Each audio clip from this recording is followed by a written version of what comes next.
Hi. This may be niche. And I feel like if you didn't grow up going to a Church of England primary school, or maybe just a Christian primary school, this may not click for you.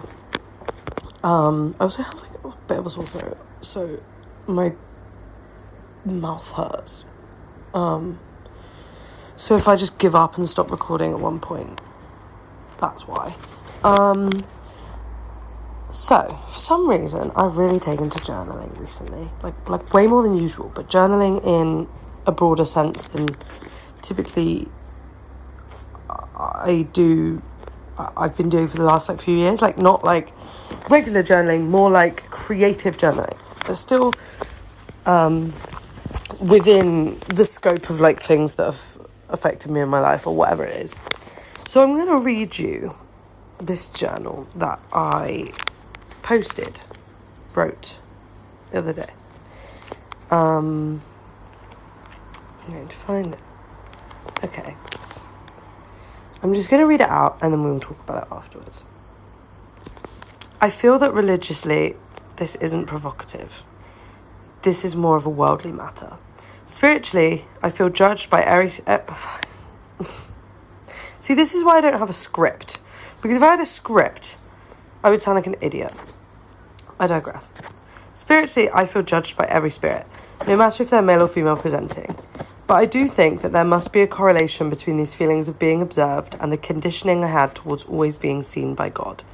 The incessant feeling of moral goodness being tied to the thought of being watched by a man. When I was 5, I found this weird and uncomfortable, and it drove me into atheism. I think subconsciously this has tied my worth, moral behaviour, consequences and actions into the way which that I am observed, and not something to determine myself for, but something to be judged externally by a man who, if we view this through a strictly pessimistic lens, knows nothing about me, yet holds complete control over every element of my life. I don't like the idea that my worth is determined externally, because I feel like this poses the idea that my worth is external and can only be validated by men, particularly God. Especially... I'm so sorry. Especially considering that growing up, all my pastors were men. This only further solidified this narrative. This began at school. I was bold and outlandish, and my school didn't like this. Religion was used consistently as means of oppression, and though I have over time found my own relationship that is far removed from the oppression I faced growing up and is far more self-gratifying, there are clearly lingering feelings of my worth being tied to how I present to a man. And because my school teachers had the communication skills of a gluten-free jam sandwich, I was frequently left to come to my own conclusions of the trickle-down of what my behaviour meant morally. From God to pastors to the teachers who would give me a weird, diluted, figure-it-out-yourself transcript of what my behaviour meant and the consequences it posed. It was never direct and it was never constructive, which, as you can imagine, to an undiagnosed neurodivergent child who was also 5 years old, made no fucking sense. So as I got older, I found solace in repeating the technique that I was taught.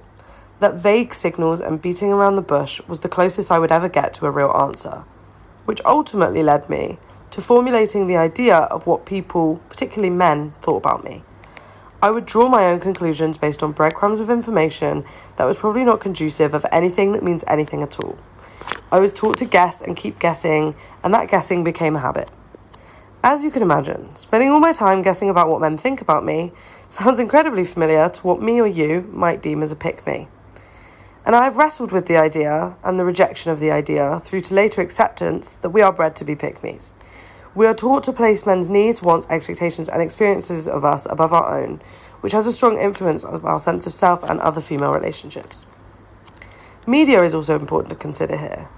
I feel like growing up during the Your Name era of Twilight, Divergent and The Hunger Games further conditioned us that being a normal girl with normal interests was never going to lead to you being the chosen one.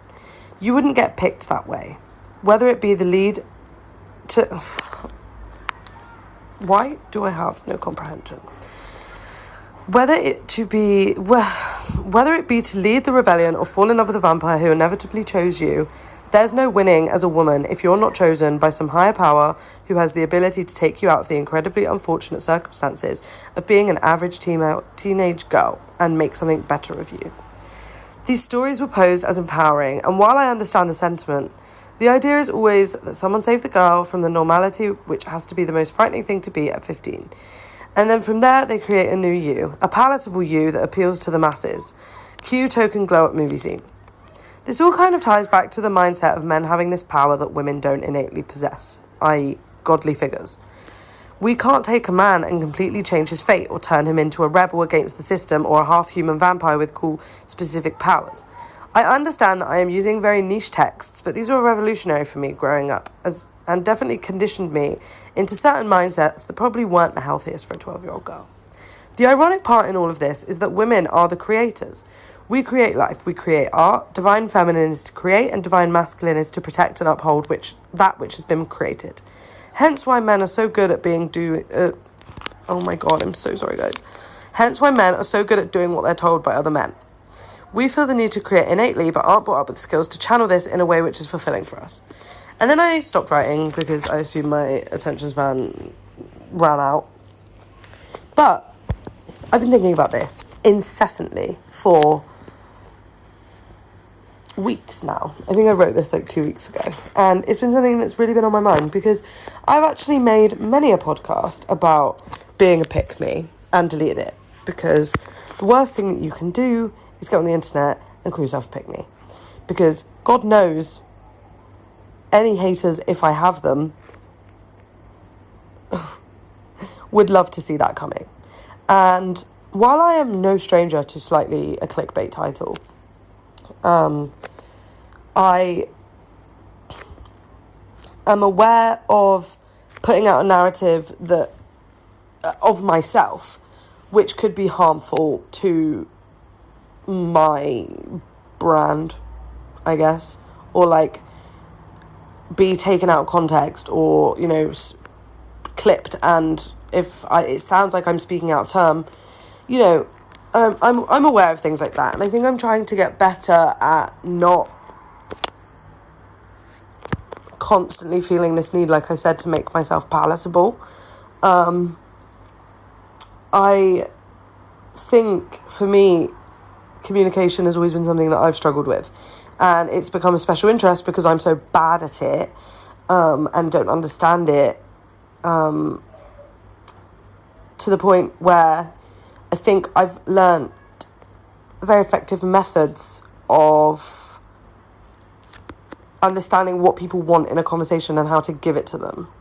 Which is why when I meet someone and like can't immediately like put them in a box of like who they like, which type of person they're going to be and how to cater my approach to them, I'm like, oh, glitch, what the fuck do I do?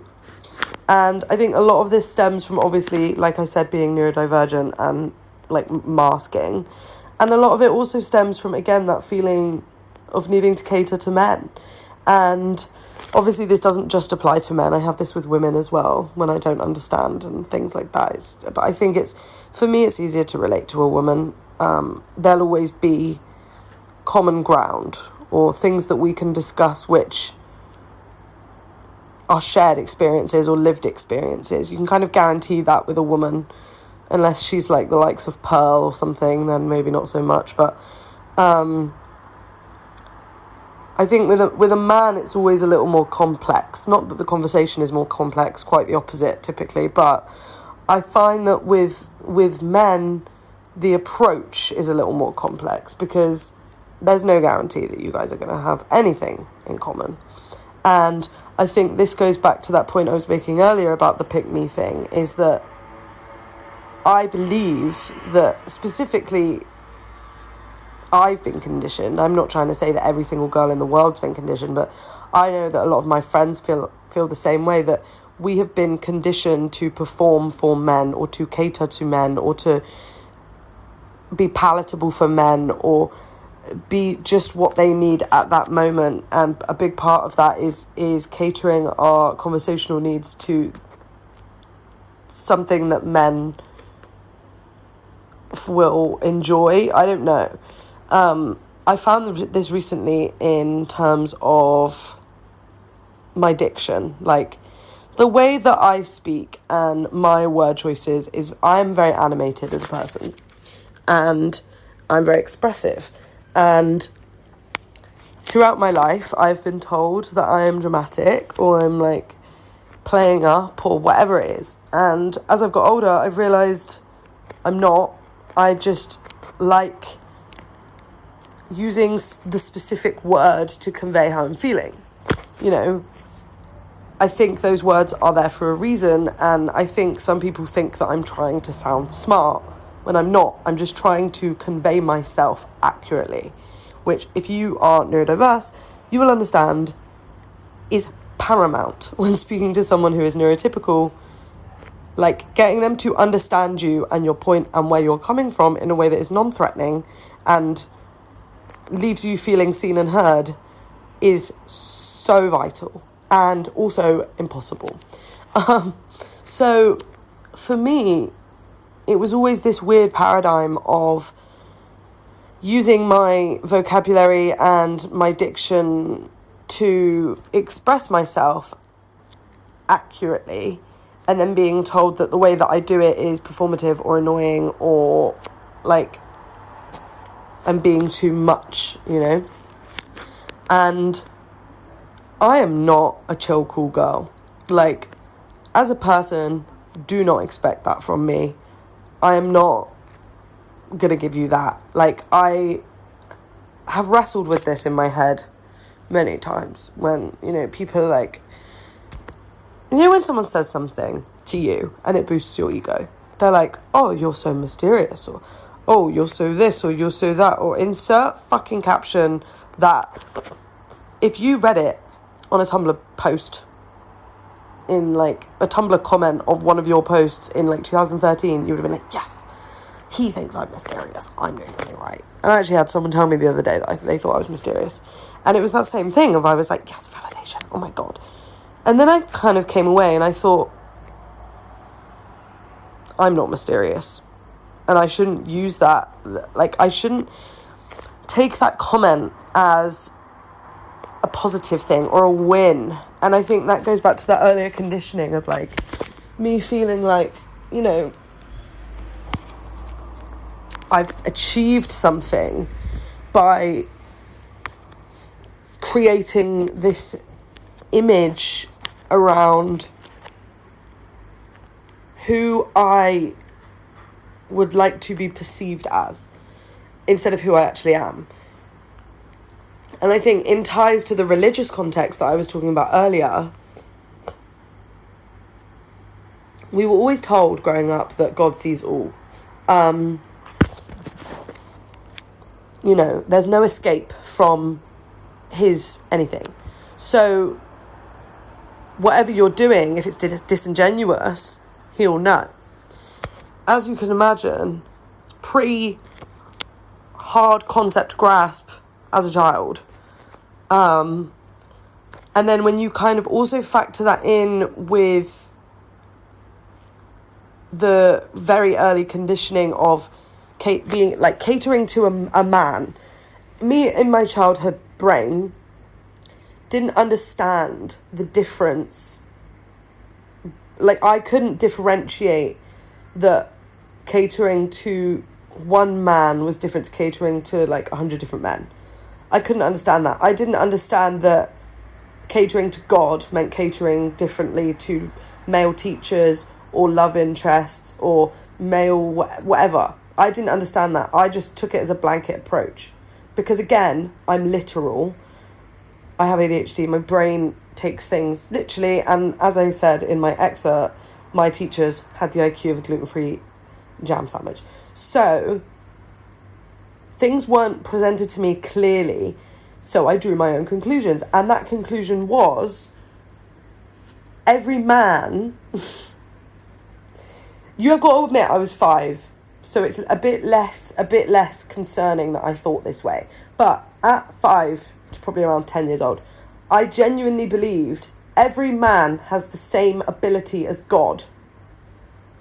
Every man knows everything about you the same way that God does. And I would also like to add, I think another reason that I believed this was because I didn't grow up with a man in my life. My family is very women-centered. I didn't grow up... The only real man I grew up with was my granddad, who, to me, is a godlike figure. He is the best. He is so stoic. Like, he is like... He just sits and observes and just does his thing. And, like, he is just... He's got it.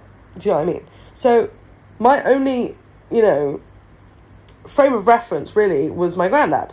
And I had, for a long time of my life, all female teachers. I didn't have... it was my first male teacher I had that made me think, they're not all gods, because this guy's a fucking idiot.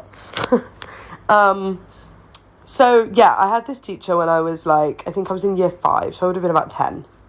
So, yeah, from the age of whenever I went into school to 10, I genuinely believed, because it's what I'd been told, even though inadvertently it's what I'd been told, but I took it as Bible, right? I believed that all men have the ability to enact change or change your fate or give you powers or responsibility, whatever it was, because they saw you, whatever. And then I get this teacher, and he's just a fucking dipshit. He was just an idiot. He wasn't very good at his job, I don't think he was really fit to be, running a class of, 10-year-olds. He was just very uninformed about a lot of things, not very well spoken, a bit scatterbrained, genuinely just your typical man. But for me, this was pretty revolutionary because I'd come from a line of women teachers before that who, as we know, women are held to much higher standards than men. These women teachers were very well educated, and yes, they were confusing to me because they didn't make things clear. However, their general coherence level was far higher than his. So this was kind of my introduction to men as a whole, being the first encounter of men being lesser than, potentially, right? Because I also, the school I went to was very, C of E, Christian vibes. So it was very much, a male-dominated, environment. And it was kind of, I think it trickled down into us without them realising how much importance they were placing on men. I don't think they were aware of that. It was a horrible place. Honestly, don't send your kids there. They will come out so traumatised. And I think as I got older, from this point, I met more and more men that just kind of shattered this perception that men had this ability to help you, because as I got older, I just kept getting let down by them. So I had all these feelings when I was younger about a man's gonna save me, or a man's gonna do this, or whatever. You see the media, you see whatever. And for me, and the way that I think about things, media very much opposed my living situation. I grew up in a very women-centered family with a single mother who was so independent and so self-serving in the best way possible, while also being so giving to others and aware of herself and calm, I think, was a big thing. I didn't grow up in a household that was emotionally unstable or reactive or anything like that. So I learned from a young age that women are the trusted ones, but men give you what you want. That's what I was taught. I was taught through my conditioning that the women were the ones to trust, but the men could give you the opportunities, which, as you can imagine, growing up gets you into some sticky situations, dangerous situations. You think, well, he may not be the most trustworthy, but he can give me something. He can give me an opportunity. He can give me this or that or whatever. Yeah, that's how you get sexually assaulted, babe. That's how you put yourself in positions of danger at a young age. Like, and this is what I mean when I think the conversation surrounding the way we talk about men and women from a young age, like the way that we speak about people to our children has such an impact on the way that their brains are conditioned. This is why I think people grow up racist, because obviously they hear their parents being racist and they grow up thinking these things about people. Like, I genuinely had these thoughts about men in my head that, like, they had the ability to completely change my fate. And then I grew up and I was like, oh, you can't even spell your own surname. Like, what? And I'm not saying there are no smart men around. Like, don't get me wrong, I've met a lot of smart men in my life, and like, there's a lot of very well-informed and well-educated men. But I just think, like, as and I don't want to say as women, because I don't know if this is like an individual experience. But if it isn't, as women, I feel like we were sold this kind of lie about men growing up, that they're gonna save us, or, you know, once we like fall in love with a man, like everything's good and that's it. Like, that's where the story ends in all the media and stuff. It's like, you fall in love, the end. You get married, the end. And then what? You know, like, that was always the bit that was like the question mark. And obviously I know as media's evolved and developed, it's changed away from that narrative, which I think is very beneficial for young girls. But it's just a weird one for me, and something that I've definitely like been thinking about recently. And I kind of want to touch more on the pick me element of it, right? Because I feel like I kind of touched it and then moved away from it because I'm scared that people are going to hate me and be like, haha, I knew she was a pick me, that stupid bitch. But yeah, I really do believe as women that we are conditioned into behaviours that are consistent with being a pick-me. And like I said before, I think a lot of that comes with the male-first propaganda that we are pumped from such a young age. And I think internalized misogyny is something to discuss here, because, you know, when you meet a girl and it's clear that she has like resentment towards women or other women, or women who are maybe more feminine presenting, or like, you know, you meet a pick-me, yeah? You meet a proper, tried and true pick-me. Like, you know, you're like, wow, I didn't know it could get this bad. And the resentment stems from your contentness with being perceived as a normal girl. Like, you are not seeking like that difference, right? And I caught some strays on an episode I made a while ago about how being alt is the new basic.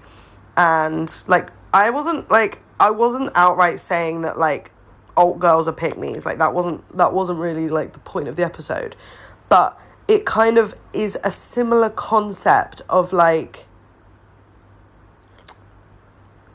I'm so different, I'm not like you. It's like me and the other is not good. And it's like,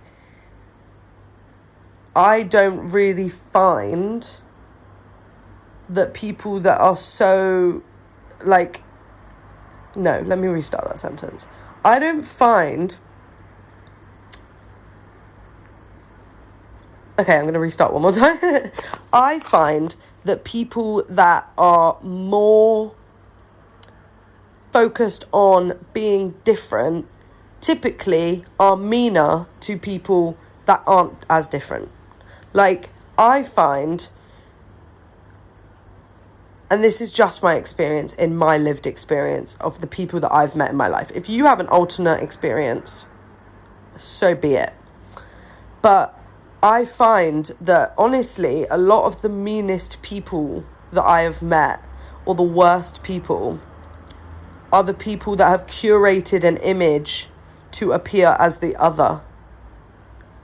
When in reality, the fact that they have curated that image to appear as the other is more male-centered than the person who is just, quote-unquote, basic, right? Because they are so focused about not presenting towards the norm.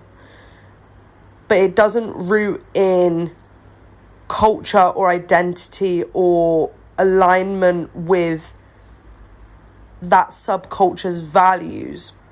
You know, if you look at like punk fashion, a lot of that is rooted in the LGBTQ community and like the 80s kind of underground movement of them gaining rights. And it's like, that fashion is a direct result of subculture pushback into the normal like fashion triangle, right? It's a bubble up as opposed to a trickle down. So that is why I find it feels disingenuous when you see someone who's dressed as Earth Mother, right?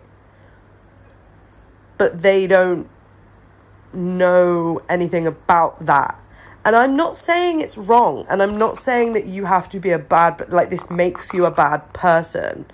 I'm just saying it feels disingenuous, and I'm using that neutrally here. Like, I'm not using disingenuous as like a slur. I know it can be, but it is just it in its most neutral sense. I don't see it as genuine. But that doesn't make that person like a bad person or lesser than. They might just like the aesthetic. That's absolutely fine. But I do think that when you choose to dress in a certain way, you should be aware of the implications that has. Because I said this in my episode about like being old and stuff, that if you were going to get oppressed for dressing that way, would you still dress that way? Like, if there was a chance that you were going to be burned at the stake for dressing that way, would you still do it? And this is the point, right, for me, is it's the risk you take to face discrimination that makes it more genuine, because you're not catering, right? You might be catering to other people in that subculture, as it's like an ally type thing, but you are like kind of putting yourself and openly stating, I am this thing, so be it, regardless of what you think. Whereas I think a lot of these aesthetics these days are so watered down and diluted. Anyone can dye their hair black and put on winged eyeliner and listen to fucking Deftones. It doesn't hold the same implication that it held 20, 30 years ago. And that doesn't make it wrong. It just doesn't make it as authentically goth or authentically alt as I guess maybe it was in those older generations. And it's just like this thing of like, for me, it's like, I find it hard when, because for me, right, and if I'm discussing like fashion right now, right, if we're talking about fashion in the sphere of personality, right, I don't know how we're going to make this connect, but I'll figure it out. I use fashion as a way to mask. Every single day, the way I dress is indicating how I feel. It's me presenting outwards, right? And a lot of people have called me high maintenance for it, because they're like, oh, you have so many clothes, oh my god, like, what the fuck? And I'm like, I know, but the way I choose to dress is an active representation of how I'm feeling. Like, if I'm upset, I'm going to wear darker colours, or if I'm happy, I'm going to wear lighter colours. Like, it's just for me, it's like a real easy way to code switch and help, signify that. And it also makes me feel more in tune with myself, right?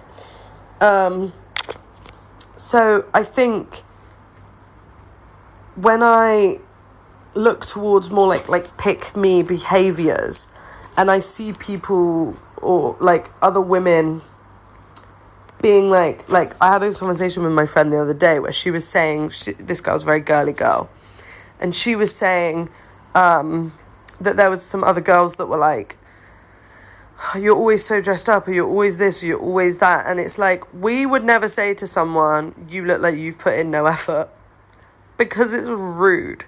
So it's like the same kind of argument as someone being like, you're so skinny, but you would never go up to someone and be like, you're so fat. Do you know what I mean? It's that same kind of, like, one has become more socially normalized than the other, but that doesn't mean that it doesn't hold the same implications of being weird. And I always just find, I think at the root of pick-me behaviour, it is just people that didn't get they didn't get out of that conditioning that men aren't the answer. And I think pick-me's don't like it when you're not like that. And I say this as someone who grew up definitely being a pick-me, and like, I'm gonna own it, because honestly, like, I feel like, honestly, we were all a bit pick-me growing up, and I feel like I definitely fell into that trap of being like, I'm not like one of the other girls, like, oh my god, I do archery. Do you know what I mean? Like, it was like a way to just separate ourselves and for the ego to feel more gratified by being like, I'm not like them, I'm different, in the hopes that if I was different, I would get chosen, or, you know, I would be able to escape my reality, because being normal is the worst thing to be when you're a teenager. Do you know what I mean? It's like, everyone wants to be special, everyone wants to be different, everyone wants to be chosen. And for literally my whole life, I was told that the only way to do that was through men. You know? And it sounds really fucking sad, and I'm really glad that I'm not like that anymore. However, it's really frustrating. And it's like, I try and have grace when I meet people like that, because I think, you know, how many people must have met me and been like, oh my god, she is so annoying, she's such a stereotype, like, she's such a cliche. But this is what I mean with, like, being disingenuous. It's like, I don't think, you don't realise that you're being disingenuous until you stop being disingenuous. But it's like, that only comes with learning about yourself. And I think this is another thing with, like, pick-me culture, right? Is that if the pick-me culture that we were raised in is to constantly learn about the other, which is the man, right? You're not spending any time learning about yourself. Like, I literally had to, like, go through, like, life-altering accident to, like, realise that I was really, like, going, like, down the wrong path of just being a fucking waste man. And then from there, that spun on to me being like, oh, I'm actually, like, catering to people that I don't need to cater to. And, you know, it was like a trickle-down effect. Like I was saying, no, a bubble-up effect. But it was like, I don't know how I would have got to that point had I not, like, fucking thrown myself out of a moving car. Do you know what I mean? And I don't know. I feel like my brain's turning off, and I feel like I really poorly explained this at the end, and it didn't really make much sense. And I don't know. I thought it's kind of a half episode, I think. Maybe we'll do another half. Unless I get loads of hate on this episode, and then I'll probably just, like, cry and delete my channel and, like, self-wallow in my pity and, you know, start a GoFundMe and move back to England and burn myself at the stake in Bristol City Centre with, you know, wearing a black dress and black eyeliner. I need to shut up. I'm sorry. Thanks, guys. Love you. Bye.